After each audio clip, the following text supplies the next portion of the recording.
So some of you have seen these films, some of you haven't. We're pretty much on the same page, I believe, in terms of the ones that we like most from this franchise. But Friday the 13th, the original film, this film is kind of interesting because, again, it was really, it came to fruition because of the success of Halloween.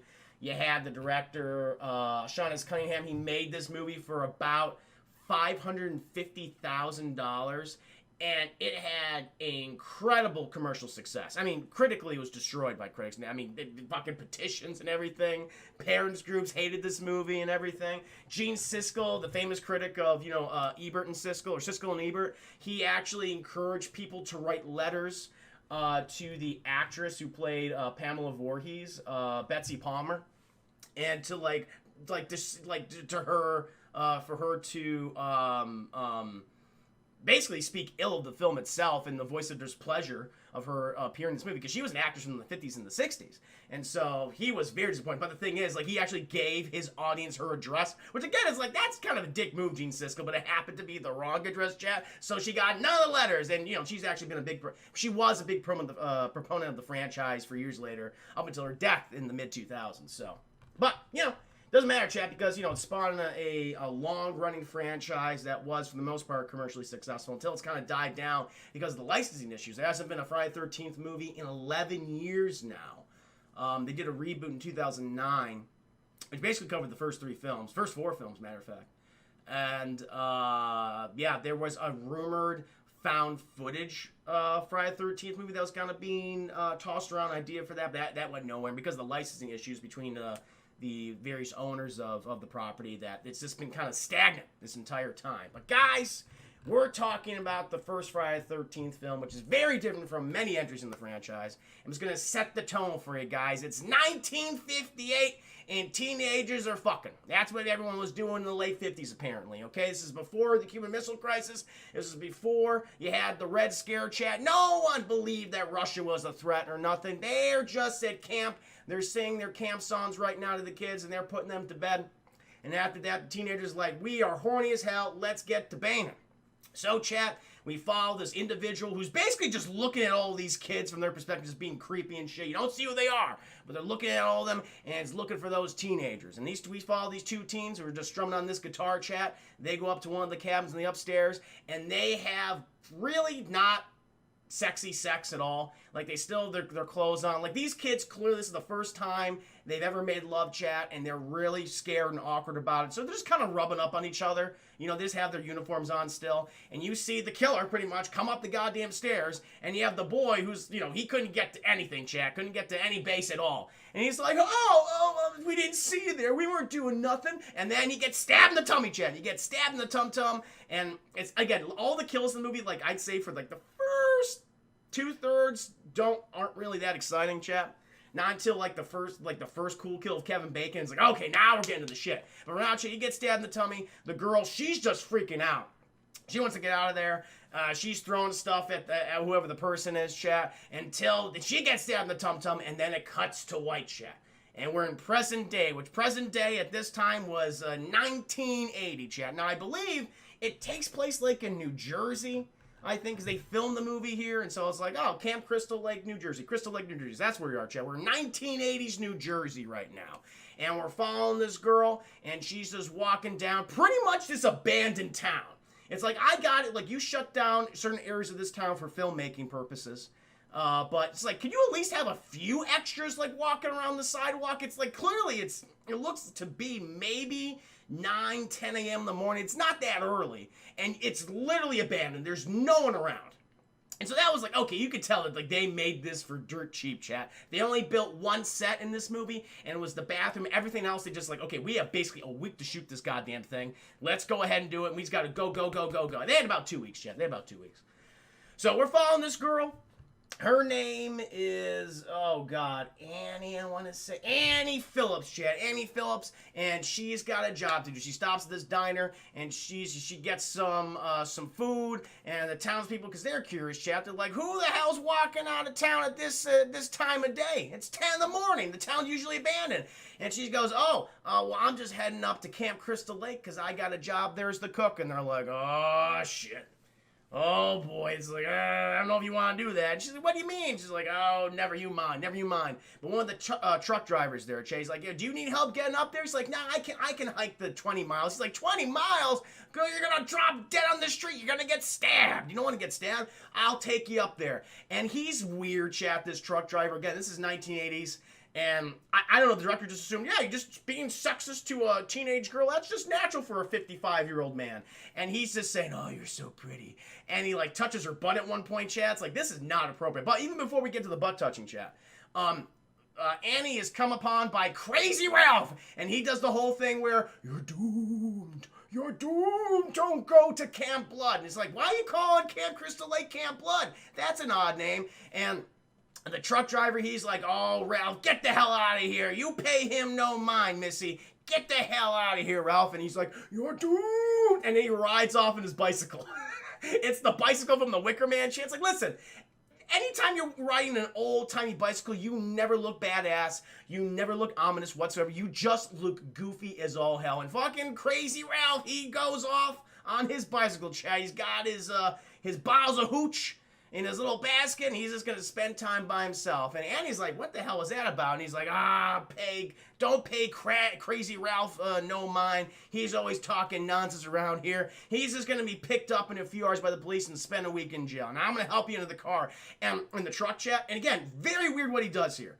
Because she basically lifts herself into the truck, and he comes up behind her, and I'm not fucking joking, and grabs her ass and lifts her up. It's like, you didn't need to do that, truck driver. Very inappropriate, chap. Again, this is very pre hashtag Me Too, and this is 1980. And the director's like, that looks natural. That's what you do with teenage girls. It's like, nah, So she gets in there. And this is, again, the movie has no sense of consistency in terms of like how the characters act. So the truck driver's like, oh, pay Crazy Ralph no mind. Don't even worry about it. I'm gonna take you to Camp Crystal Lake, or as far as my destination goes, like 10 miles down the road to where you need to be. And he's like, cool, let's fucking do it. And then he's taking her down there, chat. He's picking her brain. Really just generic dialogue. The actress who plays Annie, she's not good.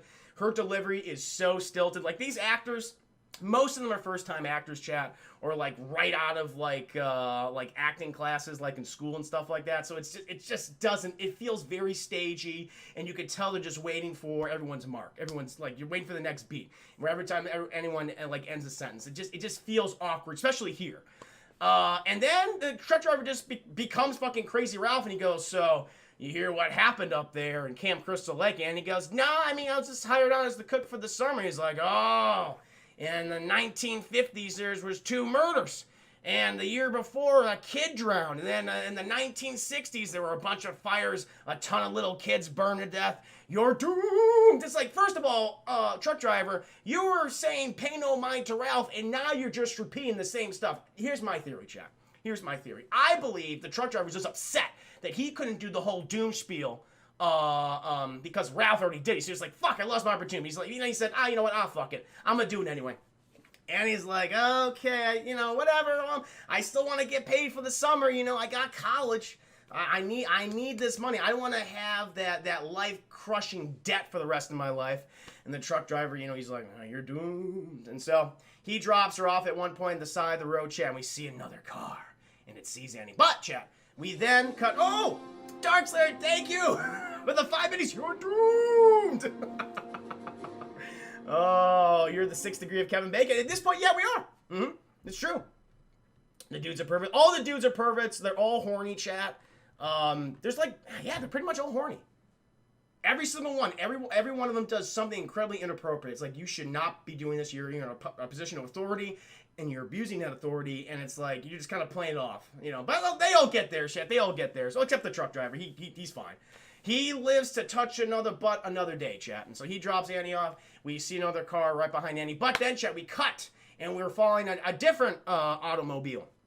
And this one is they're playing some honky-tonk music. And this car, I believe, has, again, I don't know the name, these characters' names, chat. There's Kevin Bacon, I believe. Oh!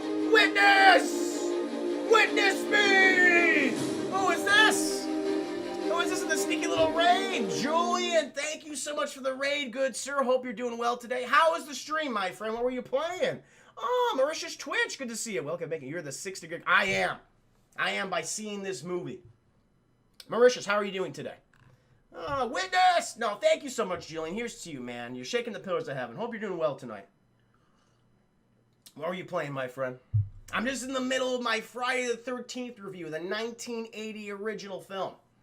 Maurice Twitch, I'm good. Nice, good to hear. Hope you're enjoying the review so far. So, chat, we're in the car. They're playing the honky-tonk music. We got Kevin Bacon. We got Kevin Bacon's girlfriend. And we got another guy. I don't know his name. I don't know his name, chat. He's the other guy. There's like, I think it's, I'm gonna tell you right now, there's Kevin Bacon, there's a class clown type character named Ned, and then there's the other guy that always is working on the power generator. That's him. He's power generator guy, okay? He's power generator guy. So, Iron Laser, thank you for the host and welcome to the stream. Hope you're doing very well tonight. Ryan Walterson, good to see you. Oh, the show lurker, I'm here to lurk.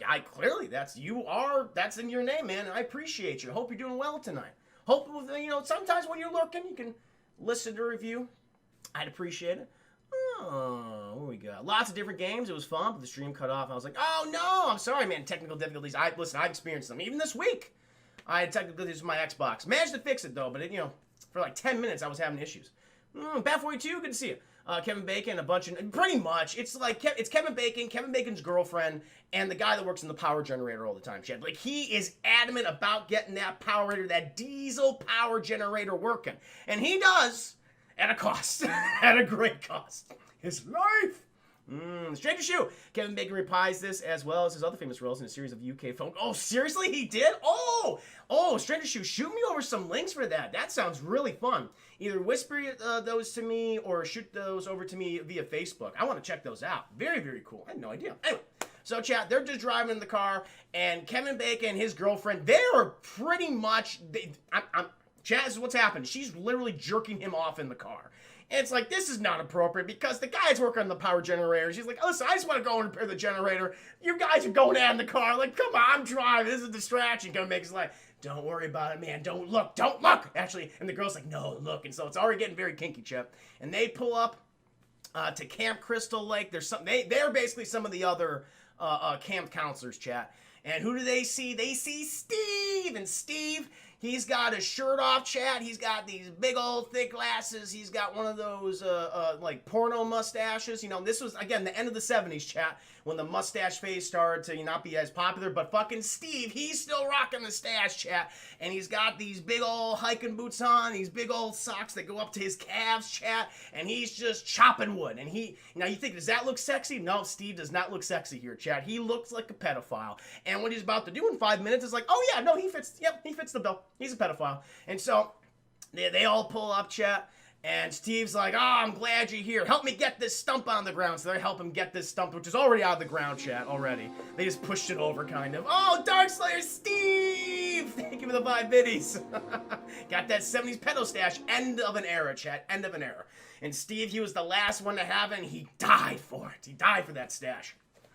So, they help him with some of the stump, chat, and the cutting the wood. And then who walks over, chat? The main character of the movie, whose name I already forgot. Alice! Alice Hardy, chat. And Steve's got a thing for Alice. Even though Steve is, I'm guessing, I think he's probably, like, youngest, chat, at least 29. And Alice, 17, 18. Again, it's not really appropriate. Because here's the thing, chat. When he's basically ordering all the camp counselors to do all this shit, and they're like, dude, we got like 2 weeks, but okay, we'll do all this for you. We'll unload the truck. We'll start repairing all the cabins and things like that. Fine. We got this, man. But then Steve, he goes over and helps Alice. She's working on a cabin, chat. And, he's like, I'll help you, Alice. And he's like, lifts up this little gutter. She's nailing it in. I'm like, that is not safe. That gutter is basically hanging up by a single nail. If that nail gets loose, which it automatically will, it definitely will, it's going to hit one of these little sons of bitches who's running around, chat, one of these kids, and you're going to have a hell of a lawsuit in your hands. He's going to be derpy as hell, and it's going to be your fault, Steve and co. But, well, when she's busy nailing that single nail into the gutters, chat, he's looking at all her drawings. And he's looking like, is this what you've been doing in your off time, Alice? And she's like, yeah, I like to draw. And it's actually very good drawings, chat. She's drawing the wilderness, the cabins, some materials. Like, so clearly she's an art. And then Steve turns a page, and who does he see? Steve sees Steve, and it's him, and it looks like a fucking mugshot, chat. It's like a profile shot. You know, like when you're like the kidnapper, and like the person who escapes the kidnapper, the kidnappee, and there's like, okay, describe the individual or the person who assaulted you or raped you. That's what this looks like. And Steve's like, when did you do this? And he's like, oh, last night I saw you. He's like, you were watching me. And to Steve, even though he looks creepy as hell in this moment, he's like, he's gonna start hitting on her now. Again, not appropriate, chat. Oh! Tonio1290, thank you for the stream, and welcome to the stream, and thank you for the host. I'm getting my words mixed up. You the man, Juicy, hope you and that Double Totes family are doing well. No, I'm doing very well, Tonio. I mean, because of you guys' support, it's been an absolute blast.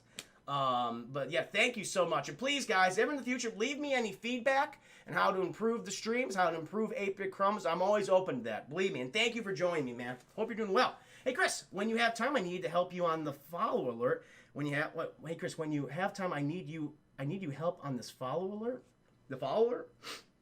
You mean your follow alert? I'm sorry, guys. I'll be right back. I gotta get tissue. Maybe I have a tissue in my pocket. Oh, thank God I have a tissue in my pocket. I got the allergies, chat. Oh, my nose is so itchy. You need help on your follow alert? What are you using? Streamlabs? Joey the Jedi, welcome to the stream. Good to see you. Ooh, thank you, Bat42. I will look at that commercial later. But now, chat, Steve, this is like him just initiating, okay, I'm gonna be a creep now. You know, Alice, you mentioned you might not be staying for the entire summer. She goes, yeah, well, I want to concentrate on school and my artwork. He's like, I wish you didn't. And he puts his hand behind her head, chat, and like moves her hair.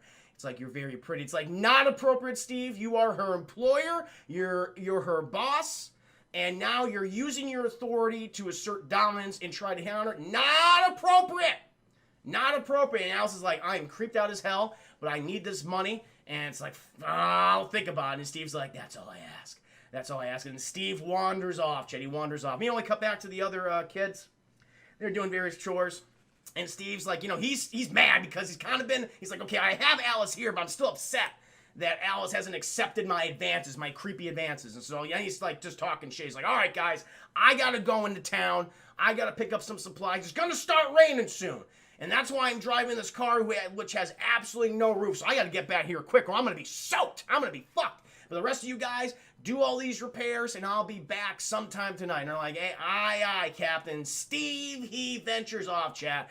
And the teenagers, they go, well, fuck this. We're done with this. Let's just start partying. Let's just start relaxing, chat. It's not really a big party. It's like they go ahead and they jump in the lake, and, you know, they do the whole skinny dipping, chat. Not even that. They really don't even go skinny dipping. It's just like, hey, we're just, you know, on the tubes and everything. And one of them fucking drowns. One of them almost drowns, chat. They bring him up on the dock. They do the CPR, and it's like, and you could tell, like, all this was filmed. This was not in the script. Like, this was just like, okay, we got to do something to fill out the time. We have basically an hour 10 of this movie. We got to do an additional 15 minutes. Let's have one of you drown. And it's super awkward, and none of the other characters know what they're really doing. Yep, really like 3 characters in this scene who are like, okay, you guys do this, and the other ones just crowd around them, and it does not work. But it doesn't matter, Chad, because it sets up, there's something ominous. There's something ominous.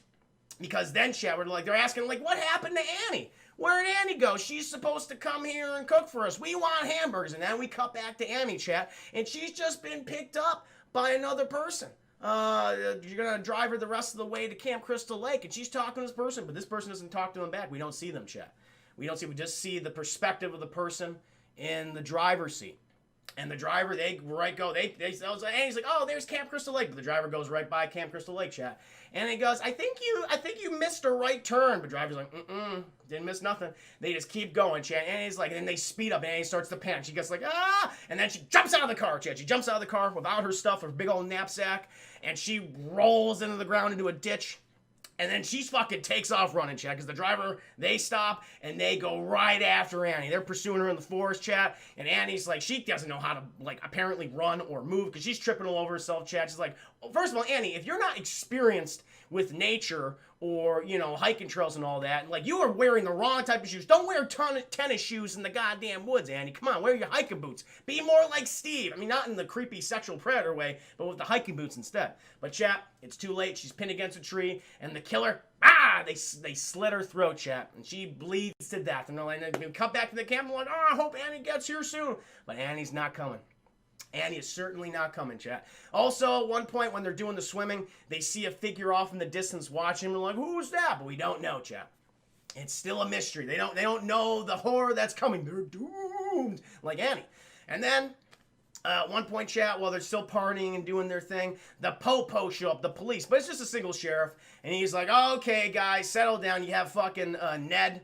You have Ned, chat. He's acting like a fool. He's doing a very offensive, like mocking dance of Native American culture. He's going, whoa, like all that shit, and the cop's like, that's not right. Can you stop, son? Can you please stop? Kevin Bacon walks by. He's like, are you doing grass, son? Kevin Bacon most certainly was. But he's like, of course not, officer. Smoking causes cancer. That's the last thing we do. Like, Kevin Bacon's probably the most charming person in this movie. Like, he's literally given nothing to do in this film except look sexy, have sex with his girlfriend, and this moment here. And he's like, okay, now I can see why out of all these actors, Kevin Bacon had a career, because even with the limited amount of screen time he has, limited amount of dialogue, he still manages to be charming here. And like his conversation with the cops. So that's kind of cool. And the cop's like, listen, guys, the reason why I'm here, fucking Crazy Ralph, he went on a bender. He's accusing people of being doomed. We know that he came out this way on his bicycle. Have you seen Crazy Ralph? He's like, we haven't seen anyone named Crazy Ralph. And he's like, okay, guys, well, just be careful here. If you see Crazy Ralph, give me a call. You know, he's probably drunk.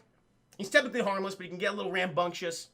I'll come pick him up. I'll put him in jail for a week. And the sheriff, he drives off, chat. And the kids are like, woo! Well, forget that guy. There's also another scene, chat, when one of the girls, Brenda, I think it's Brenda, she's in her cabin. Again, this is just to extend the screen time, chat. It's not important. When she sees a snake, and we get basically a 5-minute sequence of the camp counselors freaking out trying to kill the snake in her cabin. And what's fucked up, chat, they actually killed the snake.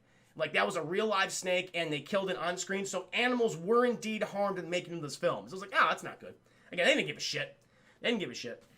And then at one point, chat, while they're making dinner, they go to one of the cabins, and they open up the pantry with all the food, and who's in there? It's Crazy Ralph, chat. And he's like, you're doomed. He's munching on snacks and everything. He's got a whole bunch of snacks in his knapsack, chat. He's like, you're doomed, and you're doomed. He's just walking out like, are you Crazy Ralph? He's like, yes, I'm Crazy Ralph. There's many people died here back then, and you people should leave, or you're doomed if you stay. And then he goes off on his bicycle.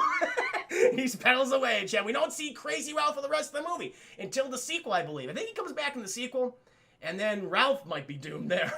He talked a lot of shit in that last movie. And so he rides off, chat, and like, that was weird. And so they're preparing meals, chat, but we were following Kevin Bacon, his girlfriend, and they're smooching, chat, and we see Ned, always the comedian, watching him. He's like, I wish I had a girlfriend like Kevin Bacon. And he's skipping rocks, chat, and he's feeling sorry for himself, and he walks by one of the cabins, and he sees, like, there's a person in that cabin. There's someone looking at me. And that person, they go back into the cabin. He's like, excuse me? Do you need any... Excuse me? This is private property. Hello? And he goes in the cabin, chat, and he never comes out. We don't know what happens to Ned. Ned is gone at this point in the film, chat, until he's not. And then Kevin Bacon, his girlfriend, like, they just want to start smooching, okay? It's like, you know, people there, the other guys, they're playing a board game in one of the cabins. Like, we want to play no board game. We want to have the sex. And she's like, hey, let's go to that cabin on the far side of the lake where Ned definitely didn't go to and get stabbed to death. And Kevin Bacon's like, fucking let's go. And they go to that cabin, chat, and then they start... And then this is the sex scene in the film. And it's like, it's okay. It's fine. Again, this director, Cunningham, what's his name again? Sean Cunningham struggles with some of the sex scenes. I don't think he knows how sex works. It's like, wait, do you do it with the clothes on or off? He's like, at this point in the film, he's like, okay, clothes definitely need to be off. He accomplishes that, chat. Kevin Bacon, he looks great. We see Kevin Bacon's buttocks, chat. I mean, his girlfriend just goes, like right on that ass of his, and you see it like, ooh, it's firm, chat, but it has some softness on it, and like it jiggles a little bit, but you always want a little jiggle of an ass, right? And she slaps that ass, chat, dings her fingernails in it, and Kevin Bacon's like, ugh, and he likes it, chat. Meanwhile, while they're doing all this, we pan up to the bed, and who's in that bed, chat? It's Ned. And it's like, ew, Ned, you're just listening to him having sex, but it's like, no, chat, Ned is dead. He had his throat slit, he's been stabbed, and he's not looking too good, chat. At all, since he's actually dead. And so, Kevin Bacon's girlfriend, they finish what they're doing, they're snuggling, and Kevin Bacon's girlfriend's like, I need to pee, because that's what happens, chat. After you have sex, sometimes you gotta pee. And she's like, I gotta go to the bathroom. Kevin Bacon's like, all right, you go ahead, I'll keep your spot, I'll keep the spot warm. She's like, I know you will, Kevin Bacon, I know. And she goes off, chat, she's thinking, I'm gonna have his baby someday, we're gonna be in a loving relationship for decades to come. We're gonna think back on this time, in 2020, 40-year marriage. And we're going to think back to the time when we were camp counselors at Crystal Lake, and Kevin Bacon's thinking the same thing, Chad. He goes ahead and smokes a doobie. He lied to the police officer. That's wrong. He's smoking a doobie, Chad. But all of a sudden, he feels something hit his head. A little drop. He's like, what the fuck is that? It's blood, Chad. But before you can check what's in the upper bunk, Chad, a fucking hand from beneath the bed comes up behind him, and then it stabs him, and an arrow pierces through his neck, Chad. It's all bubbly, and it's like Kevin Bacon is no more. He is now dead. So the person underneath the bed was basically listening to them having sex. Not appropriate, Chad. Now, that is a breach of trust right there, in my opinion. It's gross. A lot of gross people in this movie. So Kevin Bacon, he's no longer there. Ned, he's gone. Annie, they don't even know what happened to Annie. She's technically dead too. So, chat, we're cutting to Kevin Bacon's girlfriend, and she's cleaning herself in the bathroom up and everything. She does her thing. She comes out and she hears some noises coming from one of the areas in the bathroom, chat. And she goes over there, she pulls a curtain, she's like, there's no one there. And she thinks it's Kevin Bacon just fooling around. It's like, Kevin Bacon, stop it. She turns around, chat, then fucking axe to the face, like caves it in and everything. And again, it looks, the special effects don't look good here, but caves her head in, she drops to the ground, and now Kevin Bacon's girlfriend is dead. And then, chat, we cut back to the cabin, where we have the remaining characters, the remaining camp counselors from before. You have Alice, who technically is the main character of the movie, even though I haven't really mentioned her all that much. We have power generator guy. At one point in the film, chat, he repaired the power generator. He was all about it. He did a good job. And you have Brenda. Brenda's also in the film, chat. And they're playing Monopoly, but they're playing strip Monopoly. So anytime you got to pay a tax to somebody, you got to remove a piece of clothing. No one gets naked here. You know, it's just, just bra, panties, and shirtless power generator guy. You know, it's hot. And so at one point, chat, the storm's getting worse because it starts storming, rain and everything. Blows open the cabin door. Power generator goes, I'll get this, ladies. He shuts. Brendan's like, oh my God, I forgot. I left my windows open, my cabin. I bet everything's getting blown over and stuff. Everything's getting wet. Guys, I'm going to go head out back to my cabin. I'll be right back. And they're like, okay, see you later, Brenda. And Brenda goes over there, chat. She's shutting the windows and everything. But she notices something on the outside. She notices, like, what's going on over there? Near the archery wing, chat. She sees the lights coming on and off and everything. She's like, all right, I'm going to go out there and see what's what. And so Brenda, she goes out there in her nightgown, and it's like not a sexy nightgown. This is like turtleneck nightgown, chat, all the way down to the ankles, okay? She's very conservative in that way. It's like, you know what, good for you, Brenda. That's fine. You do you, Brenda. Okay, it's your body. You don't need to show it off for everyone else in the film, okay? You do you. Even though she was playing strip poker before, chat, and she was showing everything else off. But at least at this point, she's like, okay, this is for me. This is for me. So she goes off the archery, wing, chat, and she's looking around, and the lights come on. She's like, who is that? Who is that? And we cut to white, and we don't know what happens. We have no idea what happened to Brenda. And then, chat, we cut back to the cabin with Alice and power generator guy, and what happens, chat? The power generator goes out, and they're like, fuck, we gotta go back to the power generator. Let's go. And because he's all about it. This will be the second time he repairs his power generator. So him and Alice go out there, and they're trying to work on this thing and everything. Meanwhile, chat, we cut back to Steve. Remember Steve, the pedophile? He's at a diner, chat, and the owner of the diner, she's very sweet lady. You know, again, Steve clearly has a relationship with her in terms of, like, just friendly terms. They have a nice conversation. He's like, oh, what do I owe you, Dolores? She's like, oh, you owe me nothing, honey. He's like, no, what do I owe you? She's like, just $2.50, just got a cup of coffee. And she's like, all right, gives her $3, chat. He's like, go ahead and keep the change. She's like, oh, thank you, honey. See you next time, Dolores. See you, Steve. And then he leaves, chat. It's fucking pouring rain. And then he goes off on his way. At one point, Steve, his car gets stuck because of the rain. He's got, like, some building materials, too, and so that gets stuck. And then he has the police. They're like, oh, thank God, the sheriff from before. He's right here. Hey, sheriff, can you help me take me back to the camp? Sheriff's like, sure, Steve, I got you. You're an upstanding member of this community. Little does he know, chat, that Steve is a pedophile. Again, he's keeping that on the down low. And so, Chad, he takes Steve to Camp Crystal Lake right outside the camp. And Steve's like, oh, don't worry about it. I'm gonna go get a little bit of a workout. You know, I gotta look good for Alice. You know what I'm saying? So he goes and does a little jog, Chad. And while he's jogging, he notices a light that's ahead of him. He's like, where's that light coming from? It's like, and he's blinded by it, Chad. He's like, who's there? Who's that? And the light gets closer to him. Chad's like, oh, it's you. What are you doing out here this time? I'm like, "Bleh!" And he gets stabbed, Chad, in the tummy. It's like, and then Steve is no more. He is now dead. Thomas, welcome to the stream. Wait, how is he beat him? Because he was hitting on Alice, and he's a boss. He's a person of authority. He's clearly in 29 or something like that, at least maybe early 30s. Alice is supposed to be like 17 years old. It's not appropriate. So we cut back to then Power Generator guy and Alice, and they're like, okay, well this is just weird. The power generator's not working, or they got the power generator, but it's like, no, we can't find anybody. Where is everyone? They're calling out everyone's name, chat. They can't find anyone. They're like, okay, let's go and use the phone, because this is the 1980s, chat. Like, no one has cell phones. There's like one phone you got to go to. So they go there, chat. The phone's dead. Meanwhile, we see the killer. We don't see the killer, but if you see from their perspective, they're looking in there. And they're watching Alice, and they're watching Power Generator guy. He's stalking. They're stalking him. And like, oh, I don't know what to do. It's like, Power Generator. And then the lights flicker off again. Chat. Power Generator guys, oh, the Power Generator. I was made for this. You know what? Third time's the charm. And so Power Generator guy, he goes off, chat, to repair that Power Generator. Alice, she goes back to the cabin. But it's been too long. She's like, where is Power Generator guy? So she goes out there, chat, and she can't find him. She's like, Power Generator's working. Well, that's good. That's good to hear. And then, chat, while she goes out, the door that she came in through, it closes itself, and who's on the door, chat? Power Generator guy, and he's been impaled repeatedly with arrows, chat, and his fucking face is twitching, and Alice sees him, and she starts screaming. She can't believe what she's seen, chat. Power Generator is no more. He thought it was third time the charm. Matter of fact, it meant his death. And so she runs back to the cabin, chat. She's got good fight or flight instinct. She goes back to the cabin. She's trying to defend herself. She's locking all the doors. Again, smart, but there's no phone here. She's like, I can hold out until, morning, and then I'll go for help, okay? I mean, it's dark out there. I don't have a vehicle. I think, oh yeah, that's the other thing. The vehicles are also all destroyed too. Like, they've been damaged, so she can't escape either, chat. And she's like, fuck. But then, chat, well, she's kind of looking towards the window. Who pops through the window, chat? It's Brenda. We see Brenda from earlier. We don't know what happened to her, but she's dead now, too. She was tied up with a rope. She got a face full of glass, chat, and she's dead right there. And now, Alice is like, all right, fuck this. I'm just going to take off on foot. This is what I have to do, okay? So fight or flight instinct is kicking in. She goes off, chat. But then she sees a car coming up the road. She's like, oh, thank God there's a car.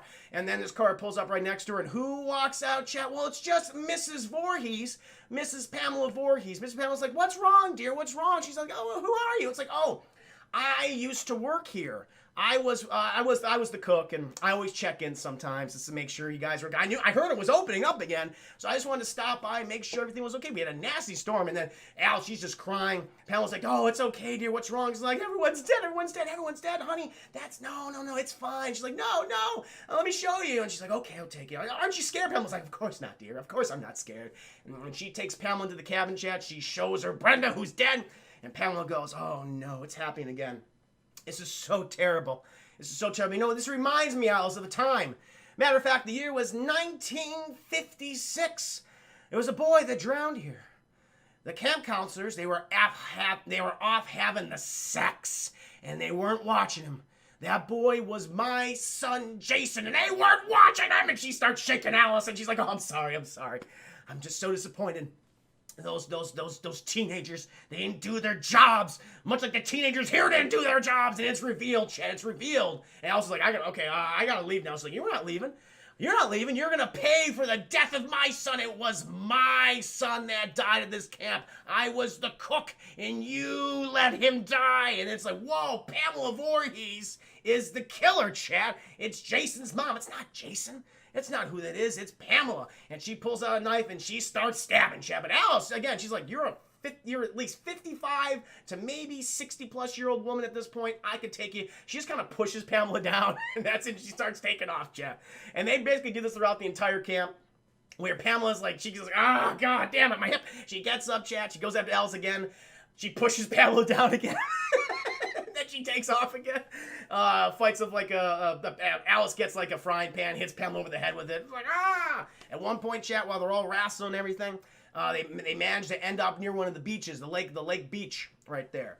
And then Pamela, she grabs a machete, and so she's trying to swing at Alice. But Alice, she's dodging, she's dipping, she's weaving, chat. She's pretty good. She's limber, she's young.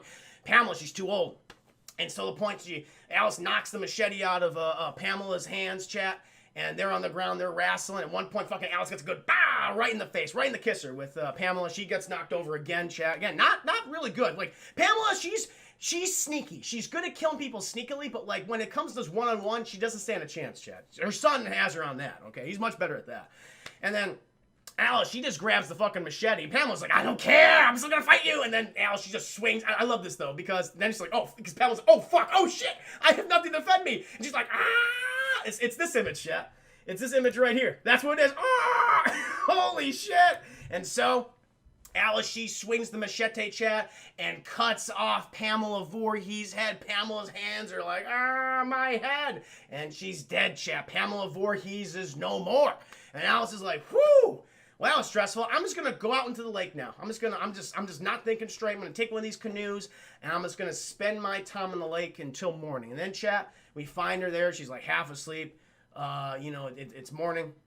She sees the police sirens coming. She sees these police officers. Like, what the fuck's... Why is she out there? She should have, like, reported us right after this.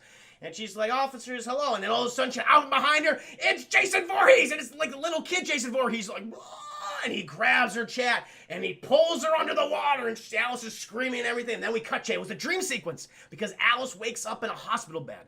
And she's surrounded by doctors and the police officers, and she's like, what happened? What happened? It's like, it's okay, it's all over now. Pamela Voorhees is dead. We know that she was the killer. They reveal all this, chat. But Alice, she's like, what about Jason? What about Jason? He's like, the kid that died in the 50s? Yeah, he's still, I don't know, we never found the body. We never found him. He's dead. And she's like, he's still in the lake. And we cut to the lake, chat, and it's quiet. But will it be quiet for long? We shall see. And that's in Friday the 13th, and it continued on, chat, because Jason, apparently, he's been alive the whole time. We don't find this out now.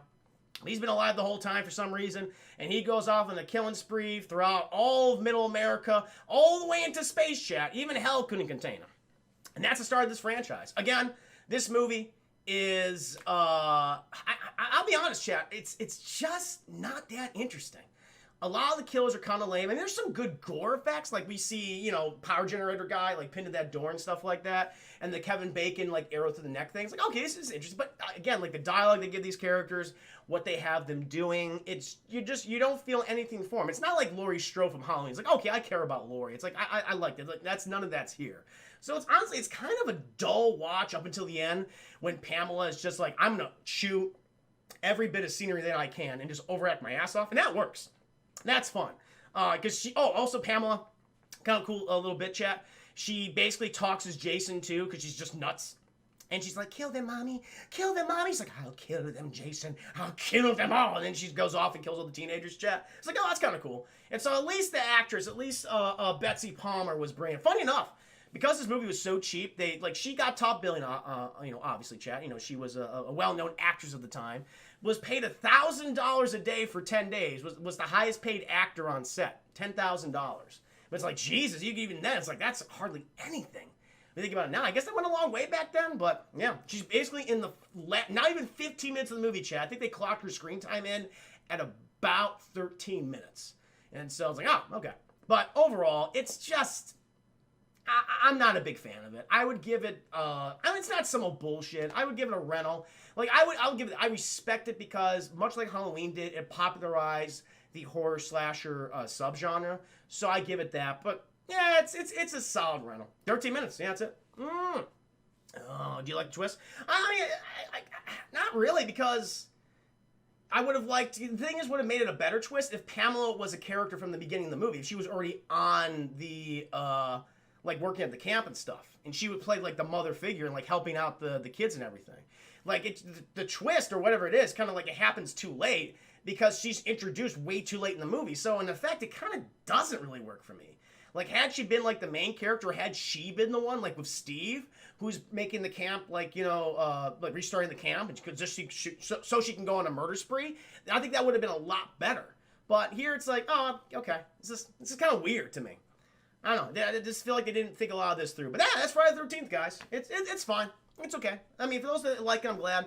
Love the video game. Definitely see me playing that in the future, chat. Every Friday the 13th, I'm going to try to play that game. But now, chat, after finishing that review,